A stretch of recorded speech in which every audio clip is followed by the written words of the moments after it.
Salve galera, beleza? Mais um vídeo pro nosso canal, mais um vídeo da nossa série de programação, beleza? Hoje a gente vai falar sobre o for. O que é o for, galera? Aqui nosso primeiro tópico. O for ele é uma estrutura de loop, ok? Ele executa um código várias vezes. E não é só isso. Em cada vez que ele executar esse código, ele vai te entregar uma variável que você mesmo vai colocar o nome dela, ok? Então como se cria um for? For se cria assim, ó. For, no caso, a variável, que é uma variável obrigatória, que você pode dar qualquer nome. Eu vou colocar aqui fase igual. E aqui, depois do igual, galera, a gente vai colocar dois números, beleza? Que é o número que ele vai começar a contar e o número que ele vai terminar, ok? Então eu quero aqui que ele começa no sei lá, no 1 e termina no 10, ok? O que eu estou querendo dizer com isso? Eu estou querendo dizer que ele vai rodar esse código aqui 10 vezes. Por quê? Porque ele vai do 1 até o 10. Então ele vai vir 1, 2, 3, 4, 5, 6, 7, 8, 9, 10. E chegar no 10 e parar o loop. Então ele vai executar 10 vezes o código que está aqui embaixo. Ok? E a cada vez que ele executar, ele vai definir essa variável na fase em que ele está. No caso aqui, ele executou uma vez. Nessa primeira vez que ele executar, ele vai definir o fase igual a 1. E assim em diante. Se ele estiver na segunda fase, ele define fase igual a 2. E assim em diante. Ele vai definir essa variável aqui dentro pra gente, ó. 1, 2, 3, 4, 5, até o 10. Entenderam? Então aqui a gente pode usar essa variável, ó. Eu vou usar ela pra printar. Vou printar ela aqui. Print fase, ó. Posso printar ela aqui. Então, já estou aqui no jogo, eu vou dar start nas explicações aqui. Ó, viu? Executou 10 vezes o código que a gente colocou aqui. E se eu quisesse fazer alguma verificação, posso também, ó. If fase igual a 2 de print fase. Então, somente se ele estiver na fase 2, ele vai printar o fase, ó. Só printou 2. Porque ele veio aqui, ó. Fase igual a 1? Não. Fase igual a 2? É. Fase igual a 3? Não. Aí não foi printando, só printou a fase quando ela estava na fase 2, ok? Então beleza, essa é uma das formas. Se a gente quiser que ele pule de 2 em 2, de 3 em 3, de quanto em quanto você quiser, a gente coloca assim, ó. Deixa eu deixar o print aqui. Assim, fase. Beleza? E que, por exemplo, se eu quero que ele vai de 2 em 2, então se eu quero que ele venha 1, 3, 5, então ele vai pulando de 2 em 2 em vez de 1 em 1, igual era antes. Ó. Ok? Se a gente não define isso aqui depois da vírgula, depois dos números, ele vai de 1 em 1. Aqui, se eu já coloco aqui algum número, ele vai pular a quantidade que a gente passar nesse número. Então aqui ele vai de 1 em 3, ó. De 3 em 3. Ele vai vir 1, 2, 3, 4, 5, 6, 7, 8, 9, 10. Beleza? Foi de 3 em 3. Se eu quiser que ele vá de cima para baixo, eu posso colocar aqui, ó. 10, 5. Quero que ele vá de 10 ao 5. Quero que ele conta do 10 ao 5. Beleza? E a cada vez que ele contar, ele vai executar o código aqui. E aqui eu quero que ele pule de... Aqui já é diferente, ó. Aqui eu ia falar merda, mas aqui já é diferente. Eu preciso obrigatoriamente colocar isso aqui, ó. Naquele outro, que é do menor para o maior, que é no caso do 1 para o 5, por exemplo, do menor para o maior, eu não preciso colocar nada aqui do lado. Já se eu tentar fazer assim, ó, do maior para o menor, quando eu quero contar do maior para o menor, ele já não executa. Eu tenho que obrigatoriamente colocar um número aqui, ó, que vai ser o número da quantidade que ele vai pular. Então, em vez de eu colocar o número, somente tem que colocar menos e um número, ó. Menos 1. Então ele vai vir contando 10, menos 1, 9, menos 1, 8. Entenderam? É diferente, você não pode colocar assim, ó. Nossa, se eu tentar colocar assim, ele não funciona. Agora eu vou colocar menos 1. 10, 9, 8. Beleza? Foi de 1 em 1. Se eu quiser que ele vá de 2 em 2. Beleza? 10. 8 e 6, tá? Tranquilo? Beleza, essa é uma das formas de fazer o for aí. Aí, a gente tem outra forma também, que no caso, ele vai ler uma tabela, tá? Ele vai, como que eu posso dizer? Ele vai navegar por uma tabela e a cada chave que ele percorrer, ele vai nos dar aqui a chave e, opcionalmente, o valor que está dentro dessa chave, ok? Então, eu vou dar um exemplo, ó, vou criar uma tabela aqui. Tabela, criei.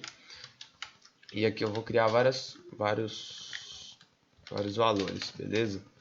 Ó, sei lá. Aí eu vou colocar aqui 2, colocar aqui outra table, colocar aqui 4 e só isso que eu quero, tá? Então aqui, como a gente sabe, quando a gente não coloca nenhuma chave, quando a gente não coloca nenhuma chave no valor, automaticamente esse valor é anexado a uma chave numérica, tá? Então, aqui a chave daqui vai ser 1, a chave daqui vai ser 2, 3 e 4, tá bom? Beleza? Então, como que a gente vai fazer aqui? Que obrigatoriamente eu tenho que definir uma variável aqui, ó, definir não, escrever o nome da variável que eu vou querer, que vai ser jogada no loop, que no caso essa primeira variável vai ser referente à chave da tabela. Então eu vou colocar o nome dela de chave, aí eu vou dar vírgula. Essa segunda aqui vai ser referente ao valor, mas ela é opcional, tá? Eu não sou obrigatório a colocar ela, mas eu vou deixar ela por enquanto. Aí aqui eu coloco in, e aqui eu vou pôr a função, e como primeiro argumento dessa função, eu vou colocar a tabela. E essa função, que eu posso colocar aqui, Lua me dá duas. Lua me dá duas funções. Para que servem essas funções que eu vou colocar aqui? Essa é uma função, né? Que eu posso colocar uma função aqui. Ela serve para organizar a forma que o loop ele vai rodar, tá? Que ele vai organizar esse loop. Então, se eu colocar o pairs aqui, ó, vou colocar o pairs e a tabela, tá? Então, o pairs ele vai rodando aqui e qualquer valor, qualquer chave dessa tabela ele vai rodar pra gente, beleza? Então aqui ele viu uma chave numérica, ele vai rodar. Uma chave numérica também ele vai rodar, numérica também. Se tiver uma chave de texto, ele também roda, ó. Que é assim, ó.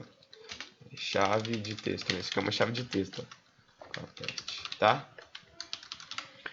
Então ele roda chave de todos os tipos, o pairs, ok? Só que ele não preza pela ordem, beleza? Ele pode ter uma ordem, mas ele não preza pela ordem, ok? Então vamos fazer um teste, ó.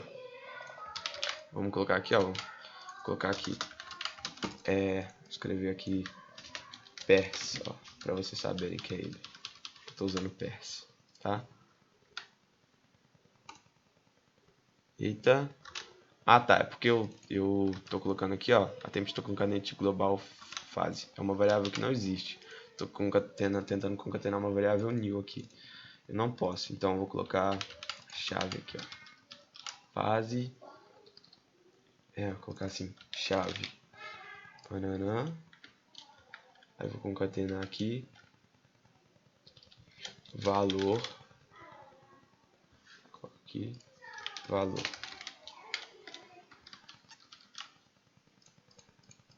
Então aqui depois da chave ele vai me mostrar a chave atual, depois valor, o valor atual.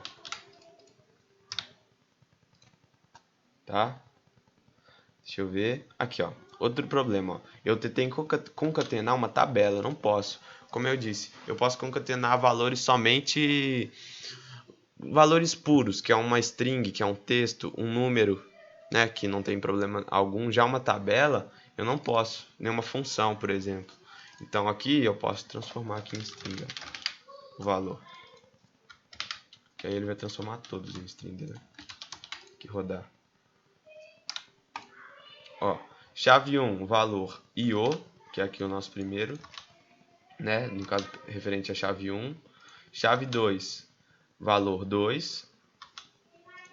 Chave 3, valor table. Chave 4, valor 4. E essa outra aqui, chave de texto, né? A chave de texto, que é o nome que a gente deu para ela aqui, e de valor teste, tá bom? Então, por quê? O pairs ele manteve a ordem, tá vendo que ele manteve a ordem? Só que é só quando a gente não coloca na criação dela, que eu digo, né? Quando a gente não coloca a chave. Então, se eu colocar uma chave aqui, ó. Vou colocar uma chave aqui. Ó. Aí ele não vai manter a ordem, tá vendo? Ó. Ó, tá vendo? Chave 2, chave 3, chave 1, chave 4. Deixou tudo ferrado, beleza? E se eu já coloco ipairs, o que vai acontecer? Ele não vai rodar essa chave de texto aqui, porque ela é uma chave de texto, tá? E vai deixar isso tudo em ordem, ok? Se eu tivesse colocado todas as chaves de texto aqui, por exemplo, todas as chaves aqui de texto, ele não iria rodar nada, nenhum valor. Ó, chave 1, chave 2, chave 3, chave 4. Beleza? Então o ipairs ele mantém a ordem de tudo. Só que ele não aceita chave de texto, ó. Não mostrou a chave de texto ali, ok? Ó, posso colocar qualquer nome aqui na chave de texto, ó. Que ele não roda de jeito nenhum a chave de texto. Eita, aqui eu tô colocando pairs, ó. Mas é ipairs, tá? Pra mostrar pra vocês, ó. Ipairs, tá? Ok, galera? Então o ipairs ele mantém a ordem, não aceita chave de texto. O pairs ele roda todos os tipos de chaves, beleza? E só que não preza pela ordem. E ele só tem a ordem quando ou na criação da tabela a gente coloca as chaves assim, ó, tá? Caso a gente coloque chaves de texto, ele não vai ter ordem de forma alguma. Ou quando a gente define assim, ó, fora, tá? Tá, beleza? Vou testar para vocês verem, ó. Fora assim funciona. Só que se eu coloco dessa forma lá dentro, ó, desse jeito aqui, o pairs ele não preza pela ordem, tá? Tá bom? Ó, aqui ele não preza pela ordem. Mas como eu vou redefinir lá embaixo, ele vai prezar pela ordem, ó. Deixa eu colocar aqui. Deixa eu tirar esse print aqui.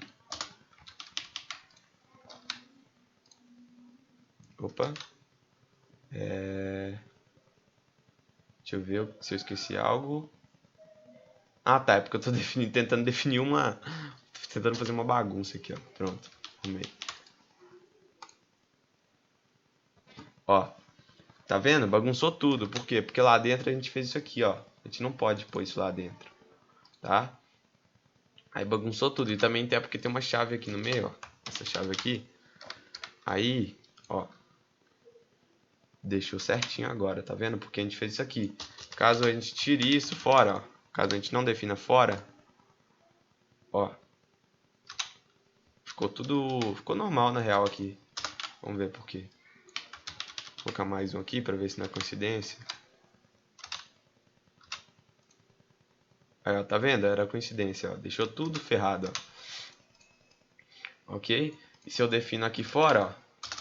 Se eu definir aqui fora, ele deixa certinho pra gente, ó. Vou tirar tudo aqui. Ó, ele vai deixar. Se definir fora, ó. Deixa eu ver. É porque eu não posso botar vírgula aqui, né? Esquecendo. Ó, certinho, tá? Certinho, certinho. Beleza? 1, 2, 3, 4, 5, 6, 7, tá? Então o pairs ele pode ter ordem sim, beleza? Se a gente colocar dessas formas que eu falei, tá bom? Então só não coloque daquela forma que eu falei com a chave antes na tabela, tá? Se você quiser algo sequencial, você coloca daquela forma que eu te falei lá dentro, ó. Sem a chave antes, tá? Dessa forma assim, ó. Sem chave, tá? Assim, pá. Tá? Que aí você vai ter uma ordem, ó. Fica vendo. Fica vendo, rapaziada. 1, 2, 3, 4, 5. Beleza? Você teve uma ordem com o pairs sem precisar usar o ipairs, tá bom? Caso eu já coloque daquela outra forma que eu disse, ó.